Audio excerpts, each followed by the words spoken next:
Naku, ayan na, Koki Kamida, ang promoter ni John Daryl Casimero. Nabanggit pangalan ni Naoya Inoue at Casimero. Aba teka, bakit kaya? Alas pinanigan. Fight tickets sa Japan ngayong December 27. Available na. Narito ang buong kwento. Sa isang matapang at mahabang pahayag na inilabas si Koki Kamida sa kanyang official na X account, muling tinalakay ng dating world champion at kilalang promoter ang samot-saring usaping gumugulo sa mundo ng boxing. Kabilang na dito ang pangalan ni Naoya Inoue at ang kontrobersyal na isyu na umano'y binentang laban ni John Daryl Casimero kontra yan kay Kyunosuke Kamida ay muling nilinaw at pinabigatan. Ayon kay Kamida, panahon na upang tapusin ang mga maling haka-haka at managtanggol ang integridad ng sport na matagal na niyang kinabibilangan. Marin niyang sinabing muli na walang katotohanan ang paratang laban kay Casimero, isang isyong halos lang buwan nang inuungkat ng ilang fans at kritiko. Sinabi ni Kamida na ang isyu ng game fixing kay Casimero ay walang basihan at walang nangyaring anuman. Binigyang diin ni Kamida ng mga referee at judges ay hindi nawakan o kontrolado ng promoter, lalo na sa mga title fights. Dagdag pa niya, hindi basta-basta na maaring magkaroon ng manipulasyon dahil ang sanctioning bodies mismo ang na-assign ng mga opisyal ng laban. Bukod sa pagdepensa kay Casimero, binanggit rin ni Kamida ang imahe at reputasyon ni Naoya Inoue, ang kasalukuyan na hari at kinikilalang power found king ng buong mundo. Sa kanyang pahayag, sinabi ni Kamida, si Inoue ay isang boksingero na tunay talagang narapat na igalang. Malagang pahayag ito mula sa isang personalidad na minsan naging kontrobersyal sa industriya at aminado siya na kabilang siya sa mga kinainisan na ilang sektor sa boxing. Ngunit para kay Kamida, natural lang sa industriya na magkakaroon ng iba't ibang personalidad, mabait man o maangas dahil bahagi ito ng kwento ng sport. At para sa mga fans, ang pagsasama sa isang pahayag ni Casimero at Inoue, niluwang boksingerong matagal na ikinukumpara ng mga tagahanga ay lalong naipasiklab ng mga interes. Marami ang nagtatanong, may plano ba ang Kamida Promotions para kay Casimero na posibleng magtulak patungong isang mega fight laban yan sa top Japanese fighter?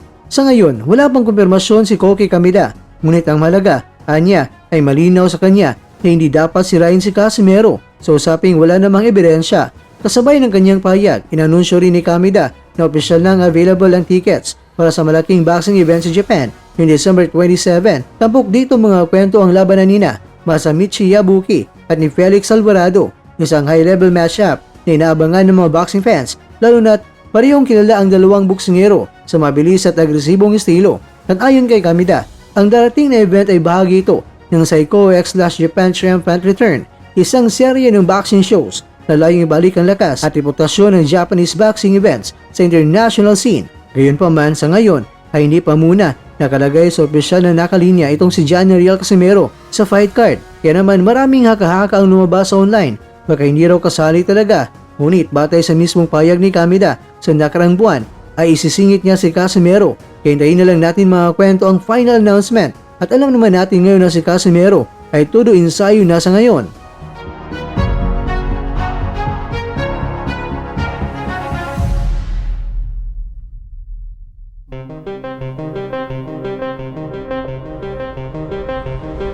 Mga kakwento, marami ang maasa na maaring isingit si Casimero anumang oras, lalo na tila may magandang relasyon pa rin siya sa kampo ng mga Kamida at malinaw na ipinagtatanggol pa siya ng kanyang promoter sa issue na game fixing. Isa lang ang sigurado, patuloy na pinag-uusapan ang pangalan ni Casimero sa Japan at habang papalapit ang event, mas naghihintay ang mga boxing fans sa anumang magiging biglang anunsyo ng Kamida Promotions. Kaya ang isingit si Casimero sa laban, ayan po ang ating aabangan.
Boom!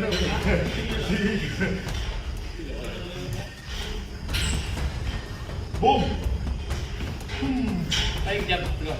Dua ke jab. Ah. Apa yang tu tahu? Tak.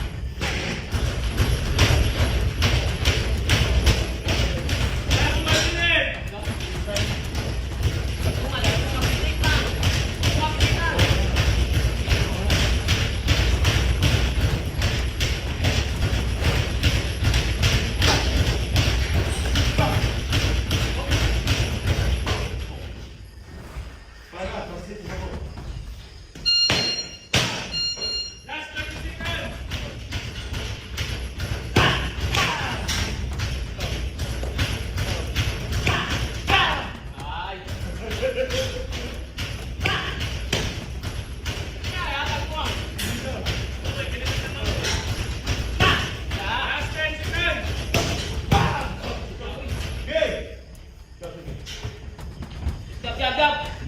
Kau, kau.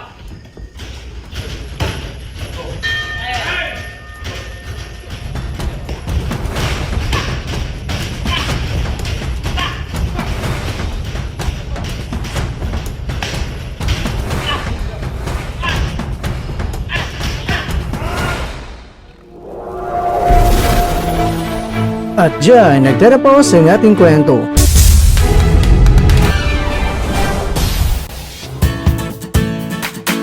Maraming salamat mga kakwento sa inyong panonood. Pero baka naman mga kakwento ay nagustuhan niyo po ang kwento natin ngayon. Baka pwede niyo po akong mabigyan dyan ng like, subscribe at pa-click na rin sa bell button.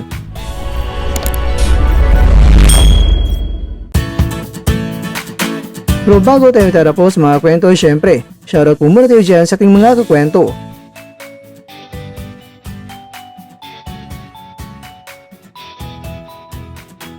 At ikaw kwentong nanonood ngayon, shoutout sa iyo dyan. Bueno, hanggang dito na po muna ang ating kwentuhan. At abangan nyo na po ating susunod na video. At dito lang po yan sa isang channel na kung saan maaring ito'y mga kwentong di pa na kwento sa inyo.